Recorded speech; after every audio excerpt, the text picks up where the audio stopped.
Ambulance चालक जुन चलाउने सङ्घ संस्थाहरू छ नि गढवा उद्योग वाणिज्य सङ्घदेखि लिएर हरेक उद्योग वाणिज्य सङ्घसँग त एम्बुलेन्स छ स्वास्थ्य चौकीसँग छ कि छैन गाउँपालिकासँग छ कि छैन हो यस्ता संस्थाहरूले सम्बन्धित संस्थाहरूले त्यो फ्री सेवा बिमारीलाई दिएको अवस्था छ कि छैन आर्थिक अवस्था हेरेर मेरो प्रश्न त्यो हो क्या देवराजी हजुर त्यो अवस्थामा परिवारको स्थिति हेरेर हजुर अवस्था हेरेर हजुर निशुल्क रूपमा नि हामी सेवा दिँदै आएको हो तपाईहरु दिइरहनु भएको छ हजुर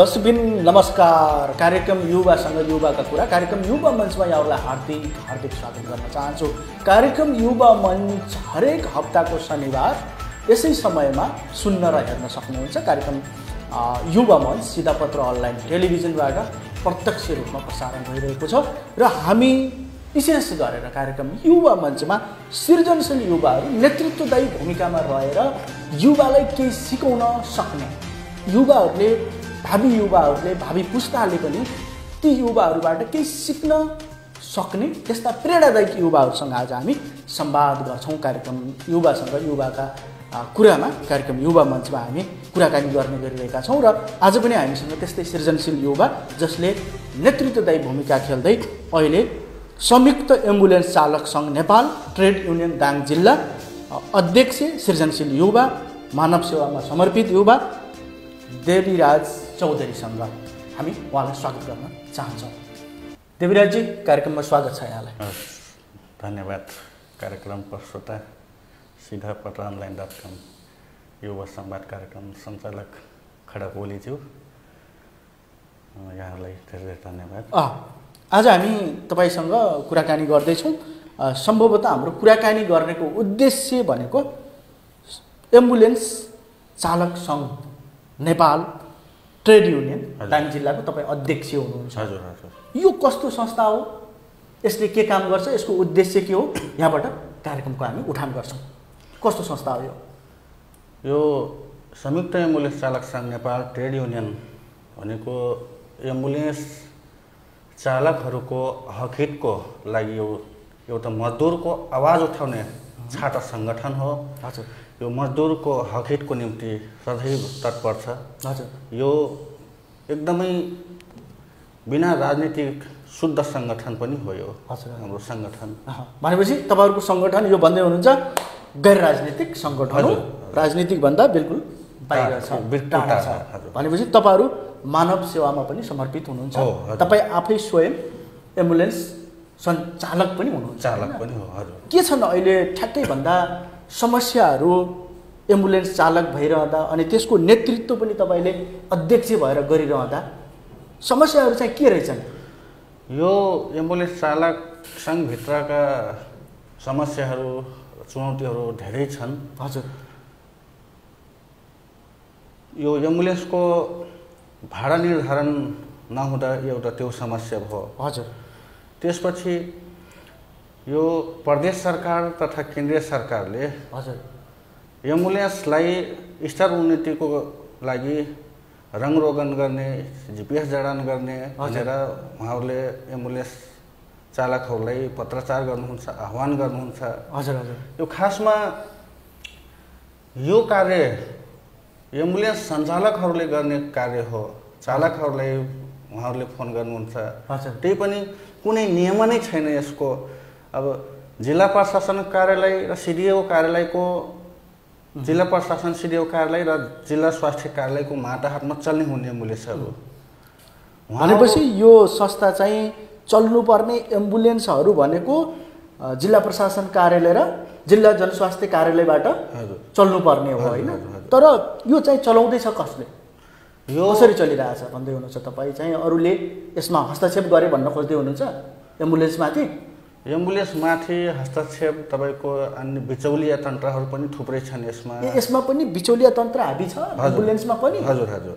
बिचौलिया तन्त्र हाबीले गर्दाखेरि हजुर अब एक किसिमको जिल्ला स्वास्थ्य कार्यालयले जिल्ला प्रशासन कार्यालयले एक खालको निर्णय गर्ने, हजुर, प्रदेश सरकारले एक किसिमको निर्णय गर्दाले हामी एम्बुलेन्स चालकहरू एकदमै अन्यलमा कताको कुरालाई मान्ने भन्नेमा अन्यलता छ तपाईँहरूलाई होइन त भनेपछि जुन अघि कुरा निकाल्नु भयो अब यो रङ रोगनको कुरा रङ रोगन त अहिले लगभग एम्बुलेन्सहरूको कलर चाहिँ एउटै किसिमको छ नि देशैभरि होइन हजुर यो बनाइसक्नु भयो लागु भइसक्यो हुँदैछ जिपिएस पनि ट्र्याक पनि जडान भइसक्यो होइन अहिले जिपिएसको लागि पनि यो हाम्रो लमई क्षेत्रमा दाङ जिल्लामै भनौँ गढवा क्षेत्रमा हामी गढवा स्वास्थ्य चौकी एम्बुलेन्स र गढवा उद्योग वाणिज्य सङ्घ त्यो दक्षिण भेगमा दुईवटा एम्बुलेन्स जिपिएस जडान गरेर हटलाइन सेवा टोल फ्री नम्बर 102बाट हामीले सेवा दिइरहेको छौँ। त्यसै लमैमा पनि हाम्रो तपाईँहरूको सेवा चाहिँ 24 घण्टा छ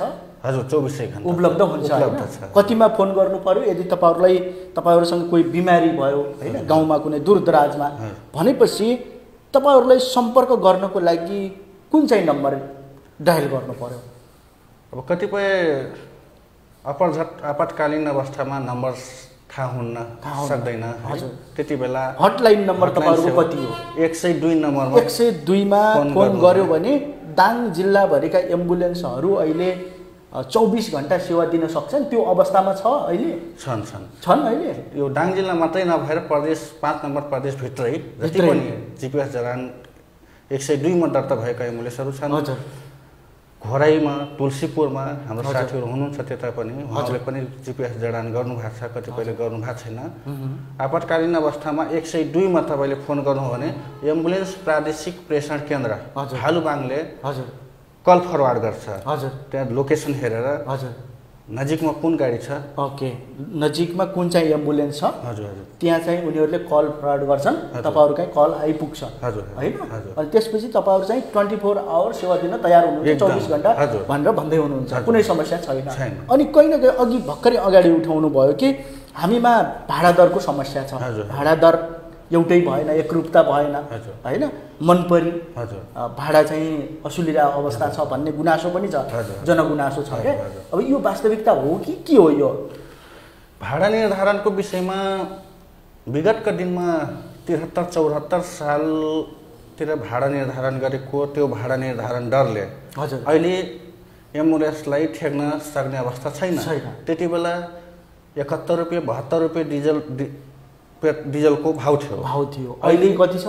झन्डै उसको दोब्बर तेब्बर छ भनेपछि भाडा दर चाहिँ उही छ होइन। अनि रह्यो कुरा भाडा निर्धारणको जिल्ला प्रशासन कार्यालयमा सिडिओ साहबसँग म लगायत म अध्यक्ष भइसकेपछि मेरा साथीहरू उहाँलाई लिखितमा पत्रचार पनि गर्यौँ भाडा निर्धारण गरिदिनु पर्यो श्रीमानज्यू भन्दाखेरि उहाँले अब अहिलेसम्म कुन कुनामा थन्काइदिनु भएको छ कुनै किसिमको त्यो भाडा निर्धारण हुन सकेन भनेपछि अहिले तपाईँहरूले आफ्नो हिसाबले भाडा उठाइरहनु भएको छ त्यही हो? यसको जनगुनासो त आउँछ होला नि तपाईँ त सङ्घको दाङ जिल्ला अध्यक्ष पनि हुनुहुन्छ गुनासो चाहिँ कस्तो रहेछ? गुनासो जनताको क्या गुनासो थुप्रै आउँछन् यो विषयमा भाडा धेरै भयो भनेर अब यो यस्ता थुप्रै समस्याहरू छन् एम्बुलेन्सभित्र है। जस्तो एम्बुलेन्स त व्यक्तिको त हुँदैन यो त सङ्घ संस्थाको होइन। सङ्घ संस्थाहरूले चाहिँ किन यो एम्बुलेन्स पनि नाफामुखी तरिकाले चलाउन खोज्या हो? यो आरोप छ नि स्थानीयको के हो यो भन्नुहोस् त? एम्बुलेन्स तपाईँको नितान्त सेवाको भावनाले आएको हो तर नाफा कमाउन खोज्दै हो अहिले एम्बुलेन्स सङ्घ संस्थाहरू लाभांश उठाउन खोज्छन् यहाँनिर यो स्वीकार गर्नुहुन्छ नि तपाईँ? हो नि त्यसले गर्दाखेरि यहाँनिर कुरा बिग्रिन्छ हजुर नितान्त सेवाको लागि भारतीय राजदूतावास एमबिसीबाट निःशुल्क रूपमा सौजन्य एम्बुलेन्सहरू यहाँ प्रक्रियागत रूपमा प्रक्रिया मिलाएर चल्ने यो आवश्यक सवारी साधन हो इमर्जेन्सी चल्ने सवारी साधन हो नि हजुर। तर यसलाई पनि प्रयोग गरेर के गरिरहेछन् त भन्दा नाफा कमाउन खोजिरहेको अवस्था कमाउने यो गलत हो होइन? यो सरासर गलत हो। अनि यो त तपाईँ त यसको चाहिने एक किसिमले भन्ने नि एम्बुलेन्स चालक सङ्घको अध्यक्ष हुनुहुन्छ यो चिजलाई तपाईँहरूले चाहिँ निगरानी गर्न सकिरहनु भएको छैन कि के हो? निगरानी हामीले गरिरहेको छौँ हजुर। खासमा यो चालक भनेपछि चालक हकहित र मजदुरहरूको लागि आवाज उठाउने यो चालक सङ्गठन हो एउटा के छ भन्नुहुन्छ भने हजुर एम्बुलेन्स चालक सङ्घ भनेको एउटा टुहुरो संस्था हो कि टुहुरो संस्था यसको सञ्चालकहरूको एउटा समूह तपाईँको एउटा समिति नभएको कारणले हामीले काम गर्न एकदमै गाह्रो छ भनेपछि तपाईँहरू त एउटा टुहुरो बाउ बिनाको हजुर छोराहरू जस्तै भनौँ न एक किसिमले टुहुरो किसिमले अपुरो किसिमले अधुरो किसिमले चलिरहनु भएको छ भनेर तपाईँ भन्दै हुनुहुन्छ ओके भनेपछि तपाईँ त युवा हुनुहुन्छ होइन हामी खास गरेर युवा सृजनशील युवाहरू तपाईँ त मानव सेवामा पनि समर्पित हुनुहुन्छ होइन जान त तपाईँलाई पनि विदेश जाने अवसर पनि मिल्यो होला होइन त्यसलाई पनि तपाईँले चाहिँ नै नगएर आफू मानव सेवामा समर्पित हुनुहुन्छ सँगसँगै केही समय अगाडि कोरोना महामारी पनि आयो होइन कोरोना महामारीको सामना कसरी गर्नुभयो तपाईँ आफै चालक हुनुहुन्छ स्थानीय सरकारदेखि प्रदेश सरकारको कस्तो सहयोग रह्यो यसमा थोरै केही जान्नु तपाईँबाट एउटा युवा हजुर मानव सेवामा तल्लीन एकाग्र रहेर मैले सेवा दिँदै आएको आज लगभग 8 वर्ष मेरो पुरा भएको छ 8 वर्ष भइसक्यो गढवा उद्योग वाणिज्य सङ्घको एम्बुलेन्स मैले अहिले पनि चलाइरहेको छु हजुर म एउटा युवा मलाई विदेश जाने बाहिर जाने अफरहरू थुप्रै आएका छन् मेरै घर परिवारभित्र मेरै दाइको छोरा मेरै आफ्नै सारो दाइहरू उहाँहरू विदेश राम्रो राम्रो ठाउँमा हुनुहुन्छ आउनुहोस् तपाईँलाई हामीले विदेश सेटल गराइदिन्छौँ आउनुहोस् भन्नुहुन्छ तर म मेरो देशको निम्ति मैले मेरो समाजको निम्ति केही गर्न सक्छु भन्ने हेतुले म मानव सेवा जतिको सर्वोत्तम कार्य सन्तुष्टि कहीँ पनि सर्वोत्तम कार्य अरू छैन भनेर तपाईँ निरन्तर रूपमा यसैमा लागिरहनु भएको छ रह्यो कुरा तपाईँले कोरोनाको कुरो उठाउनुभयो मलाई त्यो दिन अझै पनि याद आयो है कोरोना महामारीमा स्वयं आफैमा क्वारेन्टाइन बसेर रोएर बिताएको दिन मलाई याद दिलाउनु हो तपाईँले धेरै धेरै धन्यवाद त्यति बेला गढवा स्वास्थ्य चौकी गोबरदेहा स्वास्थ्य चौकी गङ्गापरस्पुर स्वास्थ्य चौकी र गढवा उद्योग वाणिज्य सङ्घ रेड क्रस गरी हामी पालिकाभित्र सञ्चालित सरकारी गैर सरकारी संस्थाका एम्बुलेन्सहरू 5 वटा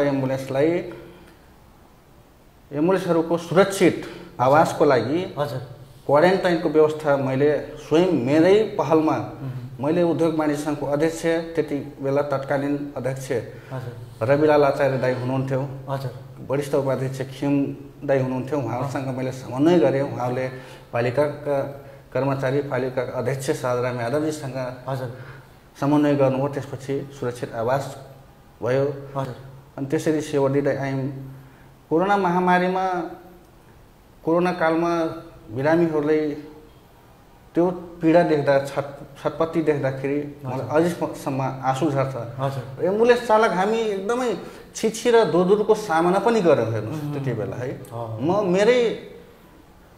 मेरो वास्तविक जीवनमा घटेको मैले घटना सुनाउन गइरहेको छु तपाईँलाई म काठमाडौँबाट फर्किँदा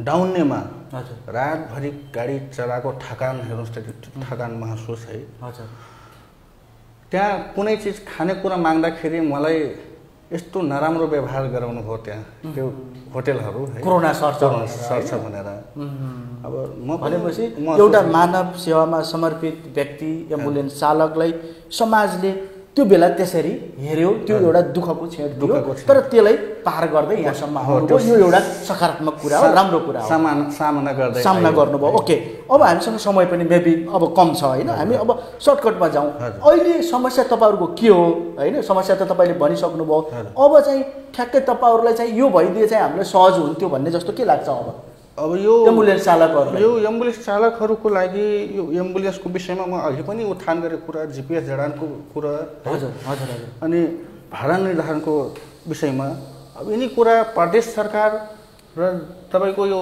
जिल्ला प्रशासन कार्यालय जिल्ला स्वास्थ्य कार्यालयले समन्वयकारी भूमिका गरेर हामीलाई उहाँहरूले ल यस्तो गर्नुपर्छ त्यो अनुसारको निर्देशन दिँदा हामीले काम गर्न सजिलो हुन्थ्यो नत्र हामी अहिलेसम्म अन्यलमा छौँ अन्यलमा हुनुहुन्छ भनेपछि तपाईँहरू अन्यलमा काम गरिरहनु भएको छ सम्बन्धित निकायले यहाँहरूको आवाजलाई सुनेर यसको समाधान गर्नुपर्छ भन्ने तपाईँको एउटा चाहिने अनुरोध पनि हो ओके भनेपछि एम्बुलेन्स चालक सङ्घमा रहेर काम गरिरहँदा युवालाई यहाँ चाहिँ कतिको अवसर कतिको चुनौती र कतिको दुःख छ के हो दुःख त दुःख छ हेर्नुहोस् यो न्यून पारिश्रमिकमा अहिलेका युवा पुस्ताले काम गर्न सक्दैनन्। यो एम्बुलेन्स चालकहरूको एकदम पारिश्रमिक पनि तपाईँको एकरूपता छैन। यो विषयमा हामीले आवाज उठाइरहेका छौँ। अस्ति माघको 17 गते हामी चितवन पनि गयौँ। पूर्व प्रधानमन्त्री पुष्पकमल दाहाल प्रचण्डज्यूलाई ज्ञापन पत्र समेत दियौँ।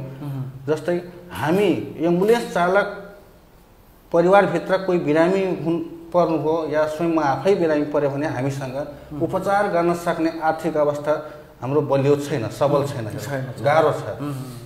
त्यसले गर्दाखेरि अहिलेसम्म एम्बुलेन्स चालकहरूको लागि सर्वरोग नलाग्नबाट बचाउने अहिलेसम्म भ्याक्सिन फ्रीमा समेत हामी लगाउन पाएको छैन। त्यस्तो हामीले यो झेल्दै यहाँसम्म आएका छौँ। भनेपछि जस्तो कि तपाईँको आफ्नो पीडाहरू छ, दुःख छ एम्बुलेन्स चालकहरूको, अब यसलाई पनि सरकारले चाहिने मध्यनजर गरेर काम गर्नुपर्छ होला जस्तो लाग्छ।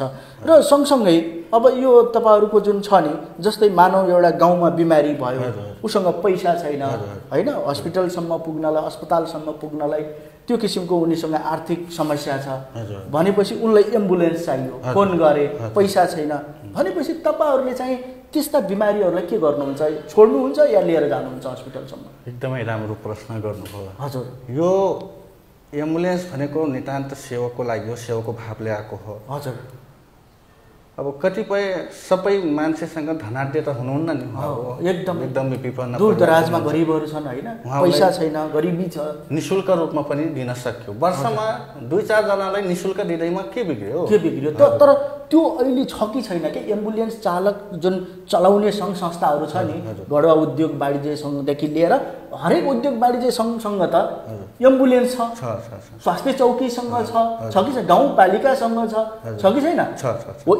यस्ता संस्थाहरूले, सम्बन्धित संस्थाहरूले त्यो फ्री सेवा बिमारीलाई दिएको अवस्था छ कि छैन? आर्थिक अवस्था हेरेर मेरो प्रश्न त्यो हो क्या देवराजी। हजुर, त्यो अवस्थामा परिवारको स्थिति हेरेर, हजुर, अवस्था हेरेर, हजुर, निशुल्क रूपमा सेवा दिँदै आएको हो।